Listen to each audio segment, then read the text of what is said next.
জীবন যেমনই কঠিন হোক না কেন, জীবনে এমন কিছু আছে যা তুমি করতে পারবে এবং অবশ্যই সফল হবে সেই কাজে।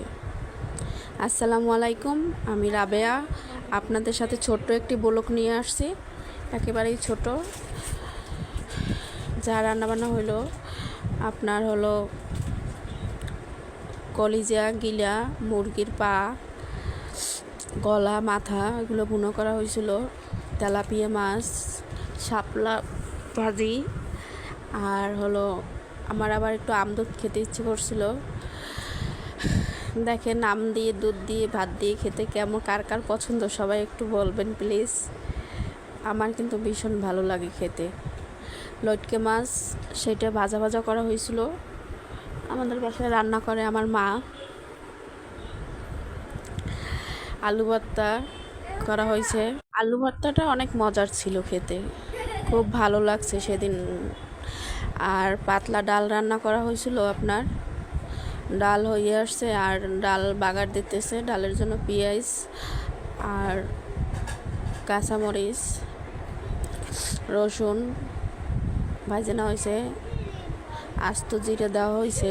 ডালের ভিতর আস্ত জিরে যদি আপনি ভেজে দেন তাহলে সেই ডালটা খেতে খুব ভালো লাগে আর এবং অসাধারণ ফ্লেভার আসে ডালটা দিয়ে খেতে। ডাল বাগার দেওয়া হয়ে গেছে, এখন ডালটা কিছু সময় জাল পাবে। আর এদিকে দেখেন কাঁঠালের বিচি দিয়ে গরুর গোস্ত রান্না করা হইতেছে।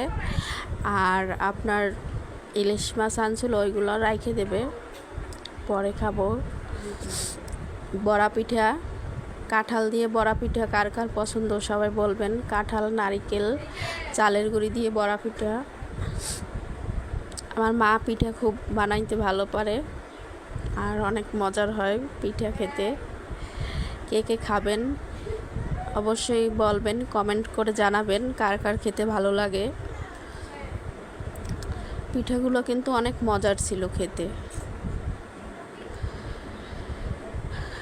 কি জানেন, মানুষ যেমনই হোক না কেন, মানুষের ভিতরে রহমত জিনিসটা থাকা খুব প্রয়োজন। আর যার ভিতরে রহমত নাই তার ইমানও নাই। নিজের ইমান আগে মজবুত করতে হবে। দেন খাওয়া দাওয়া করছি, তারপর খাওয়া দাওয়া করে একটু বিকেলবেলা ঘুরতে গেছিলাম। আমাদের বাসার সামনে একটা পার্ক আছে, ডায়াবেটিক্স পার্ক, ওই পার্কে যাই কতক্ষণ বসেছিলাম। আর এখন পিঠাগুলো ভাজা হয়ে গেছে, হয়। ভালো থাকবেন, আল্লাহ হাফেজ।